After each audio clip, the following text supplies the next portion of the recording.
दोस्तों, स्वागत है आपका अपने YouTube channel hi fi study में। दोस्तों, ग्रुप डी का हमारा सीरीज चल रहा था और चलिए आज का हमारा पहला प्रश्न क्या रहा देखते हैं। प्रश्न कहता है कि एक निश्चित दो अंकों की संख्या के अंकों का योग 9 है। संख्या में 9 जोड़ा गया तो अंक पलट जाते हैं, तो वो संख्या क्या है। कहाँ पूछा गया है? तो आरआरसी कोलकाता ग्रुप डी परीक्षा 2014 में पूछा गया है। तो दो अंकों की संख्या वाला और संख्या में कुछ जोड़ा जाता है या घटाया जाता है तो अंक पलट जाता है। तो इस तरह के प्रश्नों को आप ऑप्शन की मदद से बनाइएगा। तो पहला ऑप्शन है आपका 36। देखिए ऑप्शन की मदद से कितना आसानी से बनता है। 36 है। दूसरा ऑप्शन है आपका 27। तीसरा ऑप्शन है आपका 45। उसके बाद लास्ट ऑप्शन है डी नंबर आपका 18। तो सबसे पहला कंडीशन क्या है कि अंकों का योग 9 होना चाहिए। तो ऑप्शन ऐसा रहेगा ना कि 100 का अंक जुड़िएगा तो आपको 9 मिल जाएगा। तो 6 और 3 9 होगा, 7 और 2 9 होगा, 5 और 9 होगा, 8 1 9 होगा। तो ये जोड़ने से जो है अंकों को जोड़ने से 9 आ गया, लेकिन कौन आंसर होगा हमको पता नहीं चला है, लेकिन अब पता चलेगा। अगला स्टेप आता है कि संख्या में 9 जोड़ा गया तो अंक पलट जाता है। तो संख्या में 9 जोड़ के देखिए हमें क्या इसका अंक पलटेगा। तो 9 और 6 कितना हो जाएगा, 15 का 5 हो जाएगा 4। संख्या था 36, आप कितना हो गया 45। तो अंक पलटा। अंक पलटने का मतलब कि 3 6 था ना, तो 6 3 होना चाहिए। अगर ऐसा होता तो हो जाता बिल्कुल, लेकिन ऐसा नहीं हुआ तो ये नहीं होगा। चलिए अब इसमें 9 जोड़िएगा, इसमें 9 जोड़िएगा तो 9 8 कितना हो जाएगा, 9 9 7 16 हो जाएगा और 2 1 कितना हो जाएगा 3। अब ये भी नहीं पलटा, इसमें आप 9 जोड़ दीजिए। इसमें 9 जोड़िएगा 45 में, तो 9 5 14 का 4 हो जाएगा, 5 1 4 हो जाएगा। देखिए पहले 4 5 था, अब 5 4 हो गया, अंक पलट गया। तो अंक पलट गया तो हमारा संख्यावा कौन था, संख्यावा 45 था बिल्कुल। तो आपका ऑप्शन नंबर सी सही हो जाएगा। इस तरह से बनाना है। संख्या हमारा 45 था, 45 में अगर हम 9 को जोड़ते हैं तो हमारा संख्या का जो अंक है वो पलट जाता है। ऑप्शन की मदद से बनाना इस तरह के प्रश्न बहुत ही आसान होते हैं, बहुत ही सुंदर बनते हैं। चलिए देखिए नेक्स्ट प्रश्न क्या कहा गया समझिए। दो अंकों की एक संख्या के अंकों का योग 9 है, ठीक है। इस बार भी अंकों का योग 9 है। इनमें से 27 घटा देने से संख्या के अंक आपस में बदल जाते हैं। इस बार 27 घटाना है तो वह संख्या कितनी है। इसको भी ऑप्शन की मदद से बनाएंगे। कहाँ पूछा गया, आरआरसी सिकंदराबाद ग्रुप डी परीक्षा 2013, आरआरसी कोलकाता ग्रुप डी परीक्षा 2013। 2 बार रिपीट हुआ एक ही साल में और 2 अलग अलग बोर्डों में। तो कहाँ ऑप्शन में दिया गया है आपको 72, उसके बाद दिया गया है आपको 63, उसके बाद दिया गया है आपको 45 और एक दिया गया है आपका 9, कि इनमें से कोई नहीं होगा। तो पहले चेक करते हैं कि संख्या के अंकों का एक 9 होना चाहिए। 7 2 9 6 3 9 5 4 9 बिल्कुल।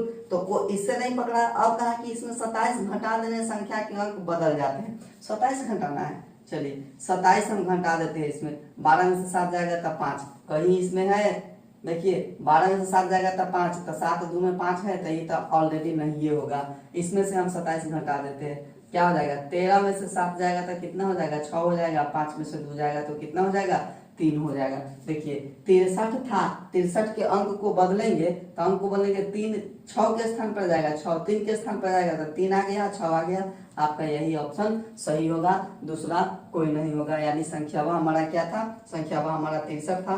तो इस तरह से ये भी प्रश्न बना। ऑप्शन की मदद से इन प्रश्नों को बनाना बहुत ही आसान हो जाता है। चलिए नेक्स्ट प्रश्न की तरफ बढ़ते हैं। क्या कहा गया है समझिए। आज का हमारा तीसरा प्रश्न कहता है कि दो अंकों की एक संख्या इस प्रकार है कि उनका गुणनफल 8 है। यदि संख्या में 18 जोड़ा जाता है तो संख्या अंक जो है तो संख्या उलट जाती है, मतलब संख्या उलट जाती है मतलब वही अंक चेंज हो जाता है। तो वह संख्या क्या है। इस प्रश्न को भी हम ऑप्शन की मदद से बनाएंगे बहुत ही आसानी से। आज का तो लगातार 2 अंक की संख्या वाला ही आ रहा। देखिए कितना बार रिपीट हुआ है। सिकंदराबाद ग्रुप डी परीक्षा 2013, हाजीपुर ग्रुप डी परीक्षा 2014, रांची ग्रुप डी परीक्षा 2014। ऐसा नहीं है कि एक बार एक प्रश्न पूछ लिया है तो अगला बार नहीं पूछा जाएगा, बिल्कुल पूछा जाएगा। और ये आपको प्रूफ यहाँ मिल रहा है कि क्वेश्चन रिपीट होते रहे। चलिए तो देखते हैं। पहले संख्या लिख लेते हैं। ऑप्शन में 18 दिया गया है, उसके बाद 42 दिया गया है, उसके बाद 81 दिया गया है और उसके बाद 24 दिया गया है। तो सबसे पहला बात क्या है कि उनका गुणनफल 8 होना चाहिए। 1 8 का गुणनफल 8 है, 4 2 8 हो जाएगा, गुना करके 8 है 1 गुना करके 8 होगा और 2 4 गुना करके 8 होगा। तो पहला स्टेटमेंट से पता नहीं चला, सब का गुणनफल 8 ही मिल रहा है हमको। यदि संख्या में 18 जोड़ा जाता है तो संख्या उलट जाता है। 18 जोड़िए, इसमें 18 आधा इसमें जोड़ दीजिएगा तो लास्ट 6 आ जाएगा, इकाई स्थान पर 6 आ जाएगा। तो इसको पलटने कहीं भी 18 में 6 है नहीं है, ये नहीं हो जाएगा। चलिए इसमें 18 जोड़ते हैं। 8 है और 2 10 का 0, 42 में कहीं 0 आता है नहीं आता है, बिल्कुल नहीं आएगा। चलिए इसमें 18 जोड़ते हैं। 8 है कितना हो जाएगा 9 हो जाएगा। 81 में 9 है नहीं है, तो भाई पलटने का क्या मतलब, 81 है तो 81 पलट के क्या हो जाएगा 1 8 हो जाएगा, 18 बन जाएगा। तो ये तो 9 आ रहा है, कहियो नहीं होगा। चलिए अब इसमें 18 जोड़िए, इसमें 18 जोड़ते हैं तो 8 से 12 के 2 हो जाएगा, और ये कितना हो जाएगा 2 1 2 3 1 4 42 हो जाएगा। तो 24 को हम बदलेंगे, 24 के अंक को पलटेंगे तो 4 पहले आ जाएगा, 2 बाद में तो 42 होता है कि नहीं, 42 आया जोड़ने से 18 जोड़ने से, तो संख्या बा हमारा कितना था 24 था। तो यही आपका फाइनल आंसर हो गया, 24 हमारा संख्या था। तो आज का हमारा तीसरा प्रश्न था। चलिए आज का हम चौथा प्रश्न भी लेते हैं, क्या कहा गया है समझते हैं। बहुत ही बढ़िया क्वेश्चन आज का आ रहा है। नेक्स्ट प्रश्न देखिए क्या कहता है, दो संख्याओं में अंतर 14 तथा उनका योग 20 है, उनका गुणनफल क्या होगा। चलिए बहुत ही बढ़िया प्रश्न। दो संख्याओं में अंतर कहने का मतलब कि a माइनस बी, एगो संख्या a है दूसरा का संख्या b है, दोनों का अंतर आपको 14 दिया गया है और उनका योग भी दिया गया है, आपको योग दिया गया है दोनों संख्या का, a प्लस b दिया गया आपको 20। तो कहता है कि उनका गुणनफल क्या होगा, उन संख्या का गुणनफल क्या होगा। तो आप ले सकते हैं ऑप्शन की मदद से, या फिर ऐसा भी रख सकते हैं कि कौन दो ऐसा संख्या लेंगे ना जिसको हम अंतर करें तो 14 आ जाए और जोड़ देता क्या आ जाए, जोड़ने से आपको 20 आ जाए। तो आप सोच सकते हैं यहाँ से कि अंतर करते एगो ले लेते हैं 16, एगो ले लेते हैं 2, तो 16 2 18 20 हो जाएगा। उसके बाद आप ले लेते हैं 17, 17 में से 3 घटा देते हैं, 17 में से 3 घटाइएगा, देखिए 17 में से 3 घटा दीजिएगा तो 14 मिल जाएगा, और 17 प्लस 3 कर दीजिएगा तो 20 हो जाएगा। तो एगो संख्या 17 हो जाएगा, एगो संख्या 3 हो जाएगा, और दोनों संख्या का गुणनफल पूछा है ना हमसे। हाँ, दोनों संख्या का उनका गुणनफल क्या होगा, तो 17 दिया कितना हो जाएगा, एगो संख्या भाई 17 हो गया, देखिए एगो संख्या 17 है, एगो संख्या 3, तो 17 दिया क्या हो जाएगा 51। और ऑप्शन नंबर सी में आपका 51 है। अगर इस तरह से आप नहीं सोच पाते हैं तो आपके लिए फॉर्मूला है, देखिए क्या फॉर्मूला है। फॉर्मूला आता है कि a प्लस बी के होल स्क्वायर में, a प्लस बी के होल स्क्वायर में जब आप a माइनस बी के होल स्क्वायर को घटाइएगा तो आपको 4ab मिलेगा। a प्लस बी के होल स्क्वायर में जब a माइनस बी के होल स्क्वायर को घटाइएगा तो आपको 4ab मिलेगा। तो a प्लस बी का वैल्यू आपको पता है 20 रखिएगा, 20 रखिएगा, 20 का स्क्वायर माइनस का क्या 20 का स्क्वायर कर देते हैं, माइनस का a माइनस बी 14 का स्क्वायर कर देते हैं। तो यहाँ से हो जाएगा आपका 4ab, और ab निकालना है आपको क्योंकि गुणनफल निकालना है। तो गुणनफल निकालना तो ab को गुणा तो 20 का स्क्वायर कितना हो जाएगा, यहाँ से 400 हो जाएगा, 14 का स्क्वायर 196 हो जाएगा, बराबर 4ab हो जाएगा। आप घटाना है इसको, 16 में 10 में से 6 हो जाएगा तो 4 हो जाएगा। उसके बाद यहाँ से देखिए 9 में से 9 0 हो जाएगा, और ये कितना हो जाएगा, इसमें से हम 1 ले चुके हैं, 3 बचा, 3 में से 1 घटेगा तो 2 बचेगा, बराबर हो जाएगा 4ab। अब ये 4 से कट जाएगा कितना 51 बाद में, तो ab बराबर 51, तो यहाँ से निकल गया ab बराबर आपका 51। तो अगर सोच पाते हैं इस तरह से, छोटा ही तो था 14 था 20 था, तो 2 संख्या लेकर के आप सोच सकते हैं, नहीं सोच सकते तो आपके लिए ये रहा। चलिए आज का हम नेक्स्ट प्रश्न लेते हैं। नेक्स्ट प्रश्न के लिए इसको हमको मिटाना पड़ेगा। चलिए नेक्स्ट प्रश्न आज का हमारा 5वां प्रश्न क्या रहा समझिए। आज बहुत ही बेहतरीन सवाल है। कहता है कि निम्न में से किस संख्या में 32 से गुना किया जाए जिसका गुणनफल एक पूर्ण वर्ग हो जाए। तो 32 में किस संख्या से गुना किया जाएगा कि गुणनफल एक पूर्ण वर्ग हो जाएगा। तो सीधा बात है 32 में कौन संख्या से पूर्ण वर्ग होना चाहिए। तो 32 दूना 64 होता है, और 64 एक पूर्ण वर्ग संख्या है, तो 2 से गुना किया जाएगा। बनाने का क्या प्रोसेस है तो बताते हैं, तब तक सुनिए। आरआरसी जबलपुर ग्रुप डी परीक्षा 2014 में पूछा गया। मतलब कहा है कि 32 में आप किस संख्या से गुना कीजिएगा कि 32 एक पूर्ण वर्ग संख्या बन जाए। पूर्ण वर्ग संख्या मतलब कि रूट में है और उसको हम बाहर निकाल सके। तो 32 को तोड़ सकते हैं हम, तो 2 हो जाएगा, उसके बाद ये 2 हो जाएगा, तो 2 दूना 4 हो गया, आई हो जाएगा 4 दूना 8 हो गया, और 8 दूना 16 हो गया, और 16 दूना 32 हो गया। 2 दूना 4 दूना 8 दूना 16 दूना 32। तो 32 को हम तोड़ दिए, तो पूर्ण वर्ग होने के लिए जोड़ा पूरना चाहिए। तो ई दूगो का जोड़ा पूर गया, लेकिन इसका जोड़ा नहीं पूरा। तो जोड़ा नहीं पूरा इसका मतलब कि इसके साथ 2 से हमको गुना करना पड़ेगा। तो ये टोटल हो जाएगा कितना 64, और 64 हो जाएगा। देखिए ये हो गया टोटल 64, और 64 का कितना निकल के आता है 8 8 64। तो यही था, किससे गुना करना है आपको, 2 से गुना करना है। तो 32 के साथ आप 2 से गुना कीजिएगा तो वो 32 जो है पूर्ण वर्ग संख्या बन जाएगा। अगर हमसे पूछ लेता कि बताइए कि कौन संख्या का पूर्ण वर्ग होगा, 8 का पूर्ण वर्ग होगा, क्योंकि 8 का स्क्वायर 64 होता है। बात समझ गए। किसी तरह से प्रश्न पूछा जा सकता है, तो इसका सीधा साधारण आंसर होगा 2 आपका, कि 2 से गुना किया जाएगा। चलिए आज का हम छठा प्रश्न लेते हैं। क्या कहा गया समझिए, वह छोटी से छोटी प्राकृतिक संख्या ज्ञात करे जिसे 594 में जोड़ने पर योगफल पूर्ण वर्ग हो जाए। छोटका संख्या कौन होगा जिसमें 594 में जोड़ना है ताकि वो पूर्ण वर्ग संख्या हो जाए। देखिए भाई 594 है ना, तो आपको सोचना पड़ेगा कि 594 के नजदीक कोई ना कोई संख्या का तो वर्ग होगा जरूर। 594 के नजदीक कोई ना कोई संख्या का वर्ग जरूर होगा, और वर्ग जो होगा 594 से पीछे का नहीं, क्योंकि 594 से आगे का होना चाहिए। क्या कि इसमें स्पष्ट बोल दिया है कि जोड़ना है। 594 में क्या करना है, जोड़ना है, घटाना वाला नहीं। घटाने के लिए कहा था पीछे वाला भी वर्ग ले सकते थे हम, लेकिन इसमें कहा है कि 594 में कौन छोटका संख्या जोड़िएगा ताकि वो जो है एक पूर्ण वर्ग हो जाए। ठीक, तो 594 के आगे देखिए, 594 के आगे होता है 625। 594 के आगे होता है 625, किसका स्क्वायर होता है, तो ये 25 का स्क्वायर होता है।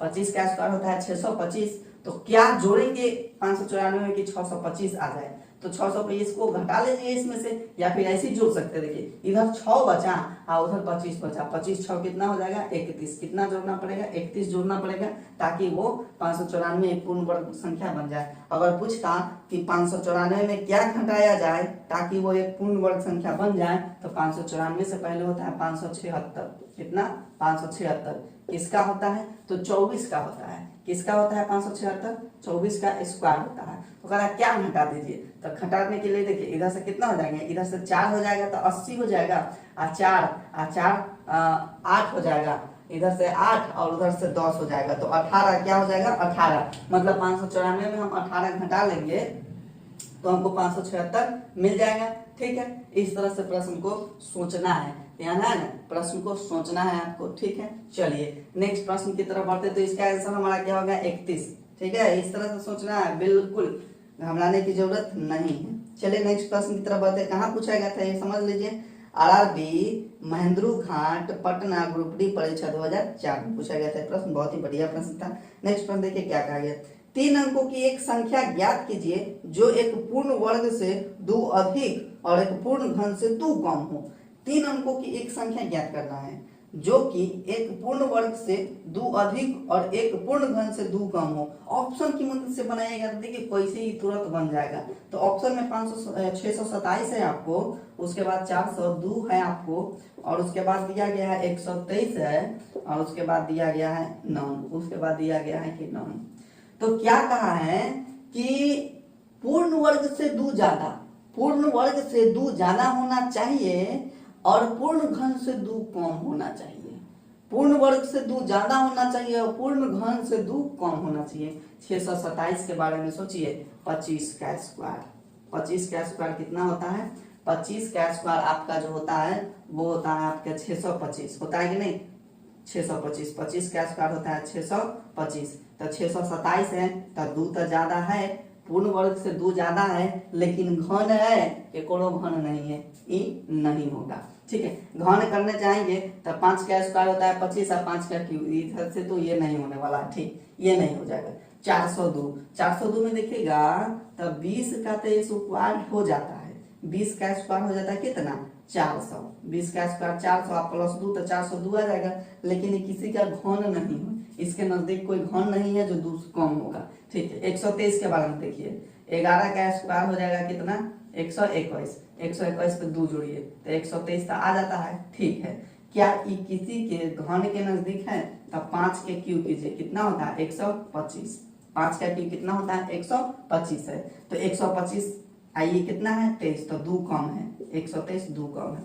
बिल्कुल, देखिए हमसे कहा था कि 3 अंक की वो संख्या बताइए जो अपने वर्ग से 2 ज्यादा हो, अपना वर्ग से 2 ज्यादा हो। तो 11 का वर्ग कितना 121 होता है, ये 2 ज्यादा है, 123 है कि नहीं 2 ज्यादा, बिल्कुल है। अब 5 का क्यूब 125 होता है, मतलब वर्ग से 2 ज्यादा होना चाहिए और घन से 2 कम होना चाहिए। तो 5 का क्यूब 125 और 2 घटाना है, 2 कम मतलब घटाना है तो 123 आता है कि नहीं आता। तो संख्या जो 3 अंक का था वो आपका 123 था। इस तरह से रिलेट करके प्रश्न को बनाना है। तो ये आज का हमारा 7वां प्रश्न था। बहुत ही मजेदार प्रश्न था। कहाँ पूछा गया है समझते हैं। ये पूछा गया था आपको प्रश्न RRC सिकंदराबाद ग्रुप डी परीक्षा 2013 में, और बहुत ही शानदार प्रश्न था यह। समझ गए बात। कहाँ 3 अंक की संख्या बताइए हमको जो जिसका वर्ग जो है वर्ग 2 ज्यादा हो और घन से 2 कम हो। तो वर्ग से 2 ज्यादा हो गया और घन से 2 कम हो गया। चलिए ठीक है, अब पढ़ते हैं नेक्स्ट प्रश्न की तरफ। कहता है किसी संख्या के वर्ग का दुगुना 18 के घन के बराबर है तो वह संख्या क्या है। कोई संख्या के वर्ग का दुगुना, कोई संख्या के वर्ग हो गया, इसका दुगुना क्या कहा 18 के घन के बराबर है ना। 18 के घन, घन मतलब पावर 3 चढ़ाना है, बराबर है। तो पूछा है कि संख्या क्या होगी, मतलब x का वैल्यू निकालना है। RRC चेन्नई ग्रुप डी परीक्षा 2013 में पूछा गया। हो सकता है आगे प्रश्न रिपीट हो जाए। क्या करना है समझिए, एक्स स्क्वायर गुना 2 हो जाएगा। 18 का क्यों मतलब 18 को आप 3 बार गुना कीजिएगा, यही 18 को आप 3 बार गुना कीजिएगा, 2 से ही 9 बार में खत्म हो जाएगा। अब एक काम कर सकते हैं यहाँ, एक तो इस सबको गुना करके अंडर रूट चढ़ा सकते हैं, या फिर एक तरीका देखिए यहाँ 9 का ये 9 हो जाएगा। 18 को हम 2 गुने 9 लिख सकते हैं, फिर 18 को हम 2 गुने 9 लिख सकते हैं, बिल्कुल लिख सकते हैं। चलिए यहाँ से ही 9 और 9 हो जाएगा, मिल जाएगा आपको, 2 2 मिल जाएगा। अब आसानी से हो जाएगा, यानी एक्स स्क्वायर एक्स बराबर हम सीधा हम निकाल सकते हैं तोड़ने के बाद आसानी से। अंडर रूट में सारा चल जाएगा, 9 आगुने 2 आगुने 9 आगुने 2 आगुने 9। इसको तोड़ने का फायदा यहाँ था, देखिए अभी फायदा मिलेगा आपको। कैसे, 9 के बदले आप 3 निकाल सकते हैं, या फिर हाँ ठीक है, उसके बाद ई 2 के बदले आप एगो 2 निकाल सकते हैं, फिर ये 9 के बदले 3 और फिर ये 9 के बदले 3 निकाल सकते हैं। ये आसान होता है, क्योंकि एक बार गुना कीजिए आप फिर उसका निकाले तो मुश्किल लग जाता है। यहाँ से क्या हो जाएगा, 3 तिया 9 तिया 27 गुना क्या हो जाएगा 54, 27 गुना क्या हो जाएगा 54। तो आपका जो संख्यावा था वो संख्यावा आपका 54 था। 54 का स्क्वायर कीजिएगा, दुगुना कीजिएगा तो 18 के क्यू के बराबर आपका हो जाएगा। ऑप्शन नंबर ए आपका सही है। चलिए नेक्स्ट प्रश्न की तरफ बढ़ते हैं। इस आज का हमारा 9वां प्रश्न रहा। क्या कहा जाता है समझिए, यदि दो संख्याओं का योग 75 है एवं उनके वर्गों का अंतर 1500 है तो दोनों संख्याओं का अंतर क्या है, ये आपसे पूछा गया है। बहुत बढ़िया प्रश्न है। दो संख्याओं का योग 75 है तो संख्या हमारा एक ये हो जाएगा और एक संख्या बी हो जाएगा। दोनों का योग 75 दिया गया है और उनके वर्गों का अंतर जो है आपको 1500 दिया गया। वर्गों का अंतर तो संख्या ए था उसका वर्ग कर दिए ए स्क्वायर, और एक संख्या बी है उसका वर्ग कर दिए बी स्क्वायर। दोनों के वर्गों का अंतर 1500 दिया गया है। तो पूछता है उन संख्याओं का अंतर क्या है, मतलब आपसे सीधा पूछ लिया ए माइनस बी बराबर क्या होगा ये बता दीजिए। तो फॉर्मूला आपके पास है क्या है कि ए स्क्वायर माइनस बी स्क्वायर बराबर, फॉर्मूला क्या होता है कि ए प्लस बी होता है और ए माइनस बी होता है। ए स्क्वायर माइनस बी स्क्वायर बराबर आपको 1500 दिया गया है। ए प्लस बी आपको 75 दिया गया है। बचता है आपके पास ए माइनस बी, तो 75 से ई कट जाएगा और सीधा बचेगा ए माइनस बी। 75 से बिल्कुल कट जाएगा, 75 गुना 150 होता है, तो 2 बार में कट गया, 1 0 तो 1 0 बराबर ए माइनस बी। तो यही दोनों संख्याओं के अंतर जो था वो आपका 20 था। ऑप्शन नंबर बी आपका सही है। RRC गोरखपुर ग्रुप डी परीक्षा 2014 में पूछा गया है। बहुत ही शानदार प्रश्न आज का रहा। चलिए नेक्स्ट प्रश्न देखते हैं। 10वां प्रश्न क्या कहा गया समझिए, दो संख्याओं का योग 15 तथा उनके वर्गों का योग 113 है, वह संख्या क्या है। दो संख्याओं का योग 15 दिया गया है, फिर वही बात है, दो संख्या है, दोनों संख्या का योग जो है आपको 15 दिया गया, वर्गों का योग 113 है। वर्गों का योग जो है आपको इस बार ए स्क्वायर और प्लस का बी स्क्वायर बराबर 113 दिया गया है। तो वह संख्या क्या है, इस बार आपसे संख्या पूछ लिया गया है कि वह संख्या क्या है। तो ऑप्शन से आप बना सकते हैं इसको।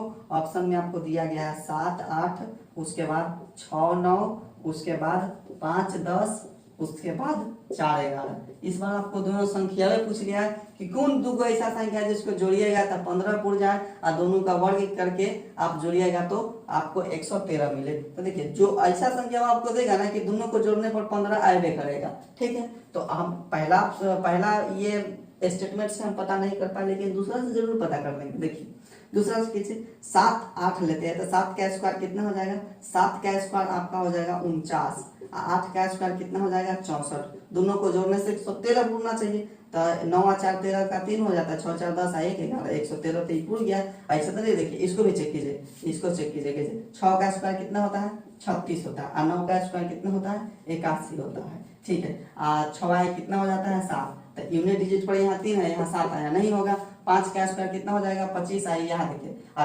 जीरो है लास्ट में, तो जीरो लास्ट में तो जीरो ना आएगा, और 0 5 कितना मिलेगा 5 मिलेगा, तो 5 नहीं।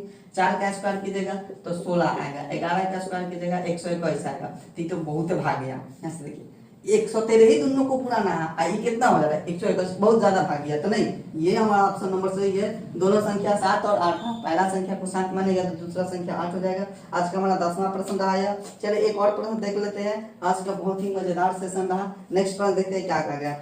यदि किसी संख्या और उसके वर्ग का योग 182 है तो वह संख्या क्या है। कोई संख्या पर वर्ग कीजिए, तो संख्या x है और उसका वर्ग कीजिए, x स्क्वायर कीजिए, दोनों को जोड़ने से कितना प्राप्त होता है 182 प्राप्त होता है। तो कहता है कि वह संख्या क्या है बताइए। जबलपुर ग्रुप डी परीक्षा 2001 में पूछा गया था। बहुत ही शानदार प्रश्न है, और सारे इस जितने भी प्रश्न पूछे जा रहे हैं इन सारे प्रश्नों को हम नंबर सिस्टम का जो हमारा बेसिक क्लास है उस क्लास में आपको देखने को मिल जाएगा। कहीं अलग से प्रश्न नहीं आता है, तो प्लेलिस्ट में जाकर के आप पूरे वीडियो को देख लीजिएगा, बहुत ही मजा आएगा। तो कौन ऐसा संख्या है जिसका वर्ग कीजिए और उस संख्या में जोड़ दीजिए ताकि 182 पूर जाए। तो सीधा अंदाज लगाइए, इसमें अंदाज लगाना यह है कि कौन ऐसा संख्या है जरा वर्ग करने पर 182 के नजदीक आते हैं। तो 13 का वर्ग करते हैं तो 13 का वर्ग होता है 169, 169 यानी 70 182 के नजदीक है, तो 13 हो जाएगा संख्या। और 13 को जो 13 का स्क्वायर कितना हो जाता है, 13 का स्क्वायर हो जाता है, देखिए 13 हो जाएगा और 13 का स्क्वायर हो जाएगा 169। तो 13 में 169 जोड़ दिएगा तब बिल्कुल आपको 182 मिल जाएगा। तो संख्या हमारा कितना था 13 था। इस तरह के प्रश्न को बनाने का चुटकियों में अंदाज है, जो आप जा करके देख सकते हैं प्लेलिस्ट में, हर एक टाइप के क्वेश्चंस को बनाना हम सिखा चुके हैं। तो कैसा लगा आज का क्लास कमेंट करके जरूर बताइएगा, और हाँ मेरे चैनल में पहली बार आए हैं तो चैनल को सब्सक्राइब कीजिएगा, वीडियो को जिस माध्यम से देख रहे हैं वीडियो को लाइक कीजिएगा। फिर मिलते हैं अगले क्लास में, तब तक के लिए जय हिंद।